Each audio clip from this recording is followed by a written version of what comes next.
ഭരണഘടനയിലൂടെ പട്ടിക വിഭാഗത്തിന് അംബേദ്കർ നൽകിയ അവകാശങ്ങൾ കവർന്നെടുക്കുന്ന പിണറായി വിജയനെ പുറത്താക്കാൻ ദളിത് വിഭാഗങ്ങൾ കാത്തിരിക്കുകയാണെന്ന് കൊടിക്കുന്നിൽ സുരേഷ് എം.പി. ദളിത് കോൺഗ്രസ് ജില്ലാ കമ്മിറ്റി ചിന്നക്കടയിൽ സംഘടിപ്പിച്ച രാപ്പകൽ സമരം ഉദ്ഘാടനം ചെയ്യുകയായിരുന്നു അദ്ദേഹം. പട്ടികജാതി വർഗ വിഭാഗത്തിന് ബജറ്റിൽ മാറ്റിവെച്ച 612 കോടി രൂപ വെട്ടിക്കുറച്ചതിലൂടെ ഇടതുപക്ഷം ദളിത് വിഭാഗങ്ങളെ സമൂഹത്തിന്റെ മുഖ്യധാരയിൽ നിന്ന് അകറ്റാൻ ശ്രമിക്കുന്നതായും അദ്ദേഹം കുറ്റപ്പെടുത്തി.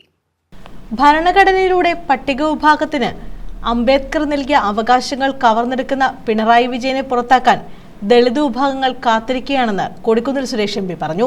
നമുക്കറിയാം, പട്ടികജാതിക്കാർക്ക് നീക്കിവെക്കുന്ന തുക അത് ആരുടെയും ഔദാര്യമല്ല, അത് നമ്മുടെ അവകാശമാണ്. അത് ഭരണഘടനാപരമായി നമുക്ക് ലഭിക്കേണ്ട തുകയാണ്. അത് നമ്മുടെ ഭരണഘടന വിഭാവനം ചെയ്യുന്ന, വ്യവസ്ഥാപിതമായി ഭരണഘടനയിൽ വിഭാവനം ചെയ്യുന്ന ഒരു അവകാശമാണ്.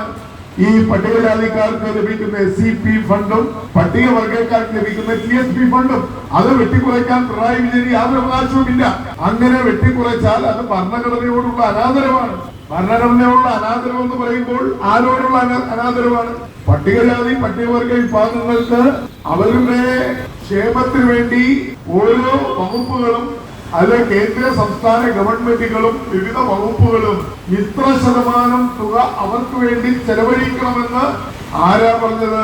മറ്റാരുമല്ല, ഭരണഘടനാ ശില്പിയായ ഭരണഘടനയുടെ ഡ്രാഫ്റ്റിംഗ് കമ്മിറ്റി ചെയർമാനായ ഡോക്ടർ ബാബാസാഹേബ് അംബേദ്കറാണ് ഇന്ത്യൻ ഭരണഘടനയിൽ ഈ വ്യവസ്ഥ കൊണ്ടുവന്നത്. ദളിത് കോൺഗ്രസ് കൊല്ലം ജില്ലാ കമ്മിറ്റി ചിന്നക്കടയിൽ സംഘടിപ്പിച്ച രാപ്പകൽ സമരം ഉദ്ഘാടനം ചെയ്യുകയായിരുന്നു അദ്ദേഹം.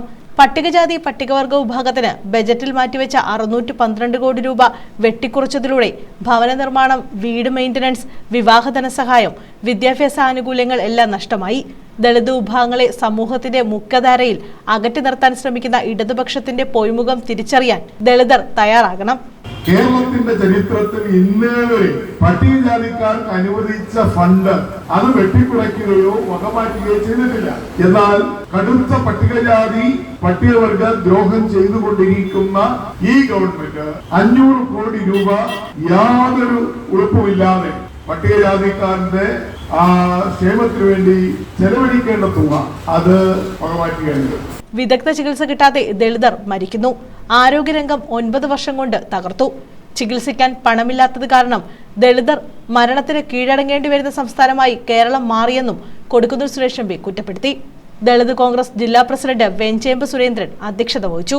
മുൻ MLA Ezhukone Narayanan, SC Sanjay Khan, MM Sanjeev Kumar, CK Raveendran, Pattathanam Suresh, Kundara Subrahmanyam, Ranjini Suryakumar, Ashalatha, Soumya Nilamel, Thoyithala Mohanan, Palathara Rajeev, മധു പാറയിൽ, ആനന്ദൻ തുടങ്ങിയവർ പങ്കെടുത്തു.